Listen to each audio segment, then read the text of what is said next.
문재인 대통령이 아랍에미리트 두바이를 방문 중 아찔한 사건이 발생했습니다. 문 대통령이 두바이에서 일정을 소화하는 동안 이곳에서 100km 떨어진 수도 아부다비 국제공항과 석유시설이 드론에 의한 것으로 추정되는 공격을 받는 사건이 17일 터졌습니다.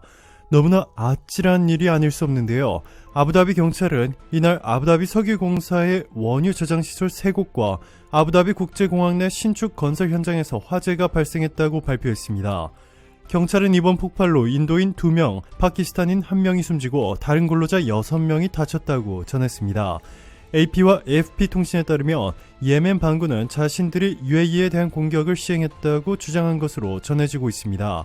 앞서 예멘 반군은 UAE의 내전 개입을 비판하면서 적대 행위를 계속하면 중심부를 타격할 수 있다고 경고한 바 있습니다. 자, 그런데 놀라운 일이 벌어졌습니다.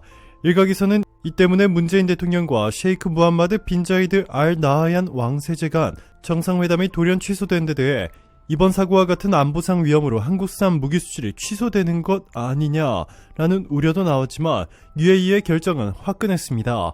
무하마드 빈 라시드 알 막툼 UAE 총리 겸 두바이 군주는 한국이 한국 기술로 만든 지대공 미사일 천궁2를 한국 방위산업 수출 역사상 최대 규모인 4조 1,400억 원어치를 사겠다고 발표했습니다.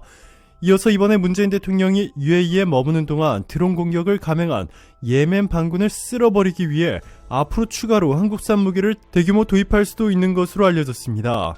중동 대부분 국가들이 이스라엘산이나 미국산, 중국산 무기를 사용하고 있는데 UAE는 한국산 무기가 이들을 압도한다고 확신하고 있습니다. 천궁2 MFR은 기존 천궁의 MFR 성능을 개량해 항공기뿐만 아니라 탄도미사일까지 탐지, 추적, 식별, 제모 대응, 유도탄 포착, 추적, 교신 등 교전 기능 복합 임무를 단일 레이더로 수행할 수 있는데요. 한국의 하나 시스템은 천궁2를 UAE의 환경 조건에 맞춰 개량 후 공급하기 때문에 UAE 입장에서는 가장 완벽한 무기로 받아들이고 있습니다. 이미 세계 최고의 기술력이 입증되어 중동뿐만 아니라 동남아 국가들의 러브콜도 쏟아지고 있는데요. 특히 천궁2의 레이더 기술은 전 세계로부터 극찬을 받고 있습니다. 어성철 하나 시스템 대표이사는 대한민국의 최첨단 레이더 기술력에 대한 글로벌 영향 인증과 함께 방산 수출의 새 역사를 우리 직원과 쓰게 돼 무척 기쁘다면서 UAE 수출 성공을 위한 정부, 군 방위사업청 등 관계자의 적극적인 세일즈 외교에 감사드리며 앞으로도 글로벌 방산 시장 개척에 앞서겠다라고 밝혔습니다. 예멘 반군이 한국의 대통령이 UAE를 방문했을 때 공항과 곳곳에 드론 공격을 감행한 것은 최대의 실수였습니다. 중동에서 한국의 입지는 이미 미국을 뛰어넘었다고 할 만큼 강력한 영향력을 행사하고 있습니다. 사우디 등 대부분의 중동 국가들의 석유 의존도를 낮추고 새로운 경제성장 동력을 확보하기 위해 수천조 원을 쏟아부으며 미래형 최첨단 도시 건설에 사활을 걸고 있는데요. 이를 실현하기 위해서는 한국의 최첨단 건축기술, 한국의 5G 통신기술, 한국의 전자장부기술, 한국의 최첨단 도로, 공항 건축 기술 등 한국의 도움이 절대적으로 필요한 상황입니다. 이 때문에 한국과 관련된 일이라며 매우 예민하게 반응하고 있는데요. 이번 예멘 반군의 UAE 공격 소식이 전해지자마자 두바이 경찰에 이어 사우디아라비아 주도의 동맹군이 나섰습니다. 사우디아라비아 주도의 동맹군이 아랍에미리트의 국제공항과 석유시설을 드론으로 공격한 예멘 반군의 거점을 공습했고 UN, 미군, 영국, 프랑스 등 국제사회도 예멘 반군을 즉각 규탄했습니다. 17일 AFP통신 등 외신에 따르면 사우디 국영 언론사는 이날 트위터를 통해 위협에 대한 대응으로 사나의 공습을 시작했다라고 밝혔습니다. 사나는 예멘의 수도로 현재 예멘 반군 후티, 자칭 안사룰라가 장악하고 있는 곳입니다. 예멘 반군은 한순간에 초토화된 것으로 전해지고 있는데요.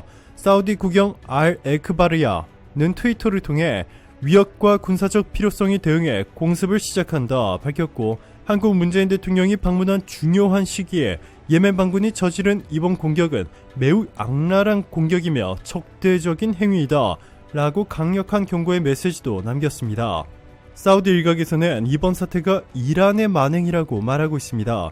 실제로 예멘 반군을 뒤에서 지원하고 있는 세력이 이란인 것으로 알려져 충격을 주고 있는데요.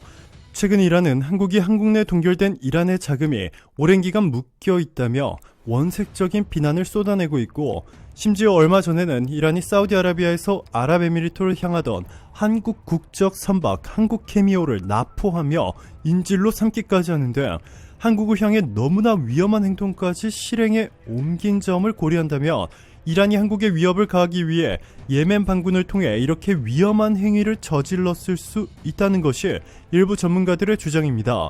너무나 충격적입니다. 이에 제대로 화가 난 사우디뿐만 아니라 미국도 이례적으로 강력한 대응을 예고했습니다. 토니 블링컨 미국 국무장관은 이날 셰이크 압둘라 빈 자이드 나흐얀 UAE 외교부 장관과의 전화통화에서 후티의 공격을 규탄했다고 UAE 국영 WAM 통신에 전했고, 제이크 설리번 미 백악관 국가안보보좌관도 미군은 UAE 등과 협력해 예멘 반군의 책임을 묻겠다라고 밝혔습니다. 리즈 트러스 영국 외무장관은 이번 공격을 테러리스트 공격이라고 규정하며 가장 강력한 용어로 규탄한다 라고 밝혔고, 장이브 르드리앙 프랑스 외교장관도 반군의 움직임이 UAE와 다른 지역의 안보를 위협한다고 비난했습니다. 이뿐만이 아니라 한국은 지난 1980년 UAE와 수교한 뒤 원전 수주에 이어 아크 부대 파병 등으로 중동에서 유일한 전략적 동반자 관계를 맺었습니다. 이러한 특수관계 덕분에 현재 UAE가 건설 중인 스마트 도시도 한국 기업들이 수주를 싹쓸이했는데요. 이와 관련해 문재인 대통령은 두바이 순방 중 스마트시티는 한국과 UAE 협력 시너지가 기대되는 분야라며 양국 간 협력을 강조했습니다. 문재인 대통령은 이번 순방을 통해 UAE와 다른 중동 국가들의 석유에 대한 의존도를 줄이고 새로운 경제성장 동력을 확보하는 차원에서 초대규모 최첨단 스마트시티를 짓는 프로젝트를 진행하는 과정에서 한국 기업들이 초대박 수주를 계속해서 따낼 수 있도록 길을 열어준 것입니다. 일반적으로 이러한 긴급 상황이 발생하면 일정을 모두 취소하고 즉각 한국으로 귀국하는 방안을 생각하겠지만, 문재인 대통령은 한국의 국익을 위해 일정을 예정대로 강행하고 있습니다. 이미 한국형 행정 수도인 세종시를 벤치마킹하기 위해 UAE뿐만 아니라 호주, 콜롬비아, 인도네시아 등 수많은 국가가 한국을 방문하고 한국의 설계, 건축, 인프라 기술을 배우기 위해 난리가 났는데요. 국토교통부는 25일 인도네시아 공공사업주택부와 한국 인도네시아 수도 이전 및 개발에 대한 기술협력 업무 협약을 체결했다고 밝혔습니다. 수도 이전을 공식화한 인도네시아가 세계 최초로 스마트 도시 국제 인증을 획득한 세종시 행정중심 복합도시를 수도 이전 모델로 벤치마킹했습니다. 조코이 대통령도 수도 이전 계획과 관련한 한국의 협력을 요청하며 MOU도 맺기로 했습니다.